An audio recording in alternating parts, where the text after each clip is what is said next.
અમે વીએમસી ધ્યાને જે ફાયર બ્રિગેડની એક ઇસ્યુ બાબતમાં નોર્મલ કોઝ ઓફ રેટ્સ કરતાં વધારે રેટ્સમાં માંગવામાં આવ્યું છે કરીને એક રજૂઆત મળેલી હતી. આ રજૂઆત ઘણી બધી ન્યૂઝપેપર્સમાં અને મીડિયાના મારફતે પણ લગભગ અઠવાડિયાની અંદર ચાલતું હતું.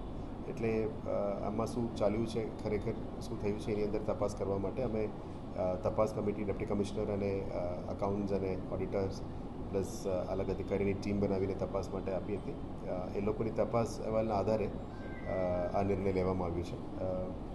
એટલે આ તપાસ અહેવાલ અત્યારે જે રજૂ કર્યું છે આના આધારે જે નિર્ણય લેવું છે, હવે પછી ડિપાર્ટમેન્ટલ એન્ક્વાયરીનું કાર્યવાહી આગળ કરવામાં આવશે. એ કન્સર્ન્ડ જે તે વખતે ફાયર ડિપાર્ટમેન્ટના HOD, ચીફ ફાયર ઓફિસર અને ડેપ્ટી ચીફ ફાયર ઓફિસરની ઉપર કાર્યવાહી કરવામાં આવી છે. જે તે વખતે રજૂઆતના આધારે આ તપાસ કરીને આ નિર્ણય લેવામાં આવ્યો છે. અત્યારે ફરી આવનારા દિવસોમાં એની અંદર ડિપાર્ટમેન્ટલ એન્ક્વાયરી શરૂ કરવામાં આવશે.